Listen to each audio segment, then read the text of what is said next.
Hey, the NerdSophisticate here, reviewing South Park: The Stick of Truth. So for those who aren't in the know, South Park: The Stick of Truth was stuck in development hell for a few years.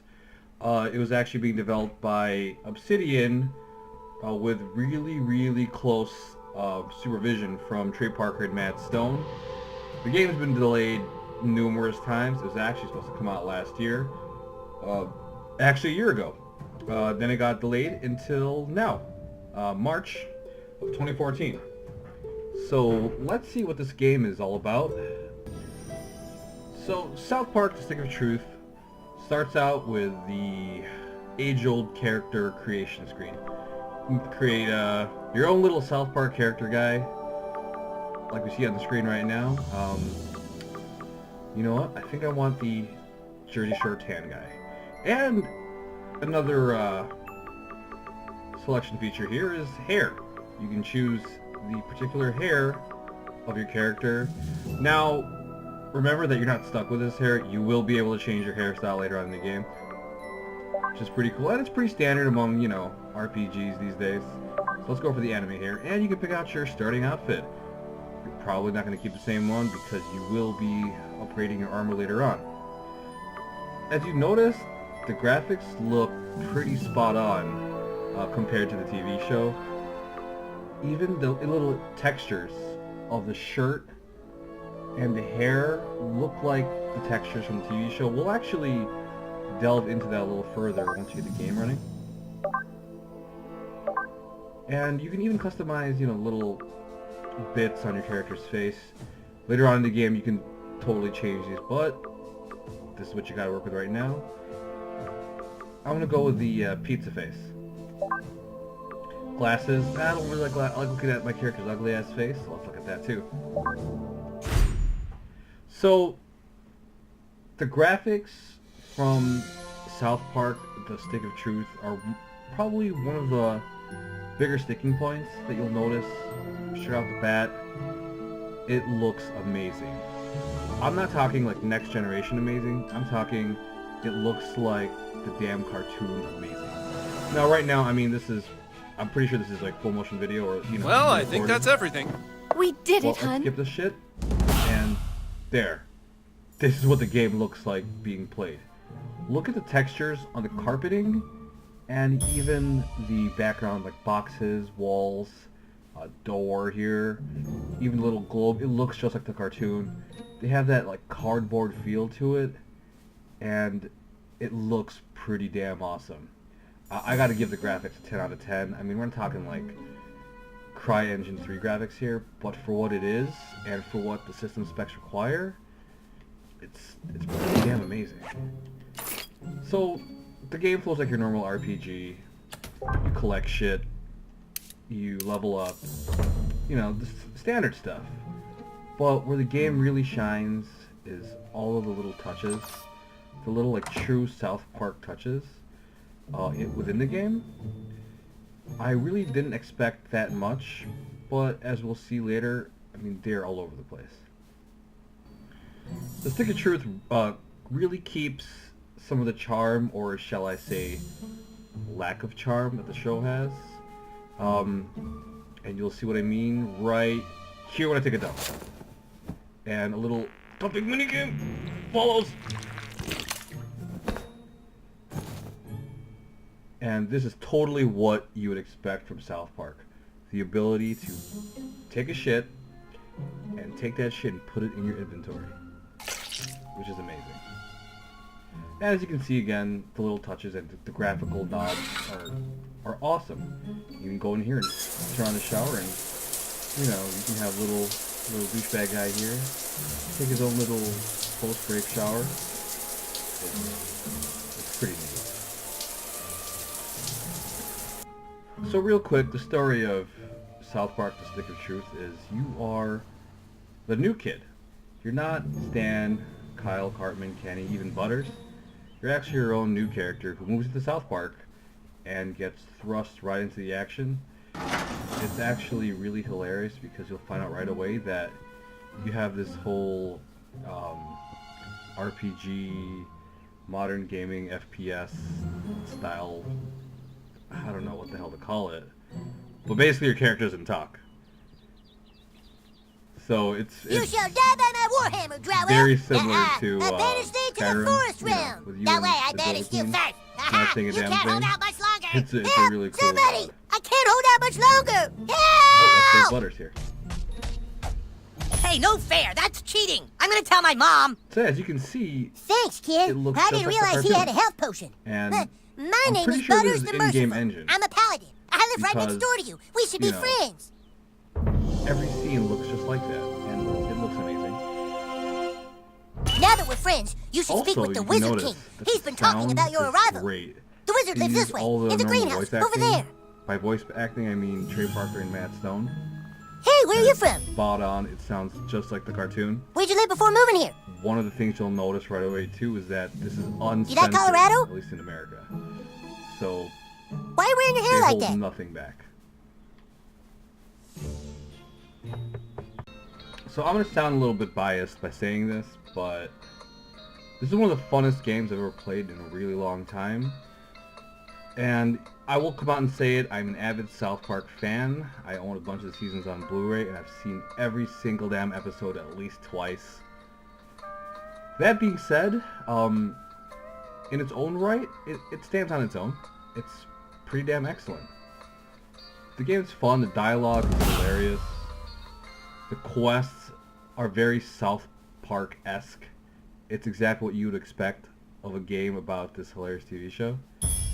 And the fan service is second to none. I mean, almost everyone you've ever seen on the show, if not is in here as a cameo, or as a player, as an NPC, is at least mentioned in passing, or like in a leaflet, or somewhere. It's pretty crazy. I mean, they get really obscure. So the combat system of the Stick of Truth is pretty standard fare RPG, turn-based RPG, I mean. I got all the time in the You have world, your bitch. usual attack, well, short-range attack, long-range attack, abilities, magic, item use. The cool thing about it, though, is the abilities are pretty damn neat. Make your move. So let's run one right here.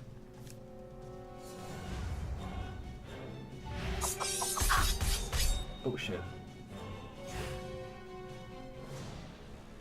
So yeah, as you can see, the combat system is pretty standard.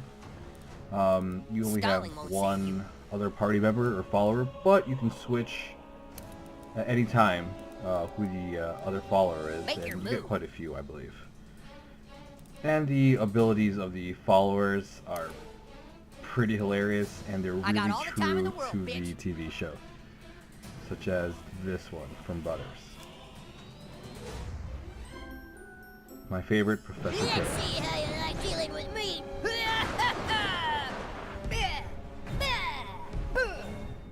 And there you go.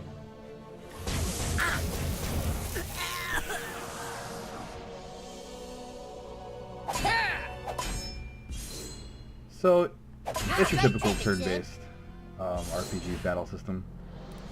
With a few, like, hilarious South Park touches, like chaining farts into your Make your move. attacks. Like that. And, you know, with other, like, strange debuffs, like grossed out, and standard Stalling debuffs won't like save you. bleeding, things like that. But it's, you know, a pretty standard RPG battle system. My only issue with it is after a while, Ah, the new kid it screwed gets kind of around again. repetitive. It's still kind of fun because of the banter, but it kind of weighs on you a little bit. I got all the time in the world, It's a little bitch. repetitive, but still fun. So the game UI is pretty simple, but it's easy to understand, it's easy to follow, and it's very South Park. So the overlay is this kind of weird Facebook, MySpace thing, where you get random messages from people you meet in the game and friends. As you can see in the bottom left here, these are all the people I've made friends with. So in South Park, The Stick of Truth, whenever you meet someone, add them as a friend, like it's added to this list, and the more friends you have, the more abilities you unlock. Or sorry, not abilities, but perks. So you get perks just for making friends, which is, you know, much better than real life, where you don't get any perks from making more friends on Facebook. You just get more Facebook friends and more shit on your Facebook wall. So the UI is pretty solid. It's very standard fare RPG. It's very Obsidian, if that makes any sense. You have home, inventory abilities, quest, map, collectibles, things you can collect. This is actually one of the best touches I've seen in this game. It's your collection of Chinpokomon. Chinpokomon! And as you see, I've actually collected a few so far, including my favorite, Lambtron. I was looking for Lambtron right at the get-go. Found him. I won't tell you where I found him, I don't want to spoil it for you, but you can get Lambtron pretty easily. And your party screen. I'm trying not to show too much of that because I'm maybe halfway through, I'm not sure. So I don't want to spoil anything for you guys if you plan on playing it yourself. You have a quest screen. I'm not going to leave the screen on there too long because I don't want to spoil the game for you, but the quests are pretty solid and they're pretty hilarious. It's like a normal RPG. You have, your main quest storyline, which you can tell right away, like, what is what. And you have your normal side quests. Get lost, kid. We're trying to smoke here. And as you can see, right here are these 6th grade bullies. And these guys are totally from the show. I believe it was from the episode where they were trying to return the porno tape. And the 6th graders were trying to steal the porno back. So for graphics, I would have to give South Park a 9.5 out of 10. I mean, how could you get this to look any more like the cartoon? It is pretty spot on. I mean, even Kenny's dad looks really accurate right here. The textures, the animations, the way the kids walk around, even when they run, looks just like the cartoon. I mean, when you fart, hey, nice. It looks exactly how you would expect a South Park fart to look like. I mean, it looks great. It looks as good as the South Park movie. The sound is amazing. The voice acting is great. Oh, hey, kid, you need any help or fight today, you summon me. It sounds just like the TV show. Same voice acting, everything. It's great. The background music, when you battle, when you walk around. Some mornings I wake up awesome. with a sore asshole. The banter I must be and sleeping on it funny. The background noises and the background talk of non-supporting characters and random NPCs. It's pretty hilarious, and it's exactly what you'd expect with South Park.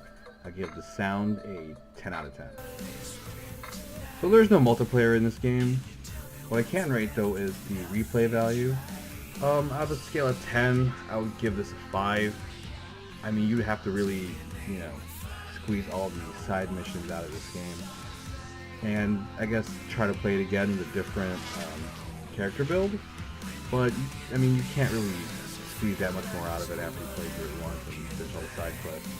So, 5 out of 10 replay value. Dress, it's a frame of mind. It's time for you to prove that you go against society's rules. Yeah. There's a big PTA meeting happening right now at the community center. You need to walk right into the middle of that meeting and tape this sign to their table.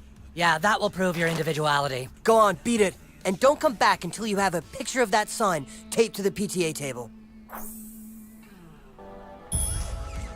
Excuse you! So overall, the fun factor of this game, which I would say is the most important part of any game, because what makes you come back, would be a 10 out of 10. This is one of the funnest games I've ever played. It's absolutely hilarious. I mean, what other game lets you put on You should people, check for mud. smash random stuff, and get an anal probe, and hang out with your favorite South Park friends? I would definitely say that South Park: The Stick of Truth is a must-buy. If you're going to get it for the PC, I would highly recommend getting a gamepad controller, maybe like one of those wired Xbox 360 controls, or you can figure out how to use better DS3. The keyboard and mouse controls don't really do it for me. It's kind of harder to play, so if you're going to get it for the PC, definitely try to get a gamepad. If you get it for PS3 or 360, you're in good shape. The only thing I've heard about it that's negative is some people are complaining of frame rate drops during autosaves, but I mean, what are you gonna do? I guess you could pop in the SSD into your machine, right?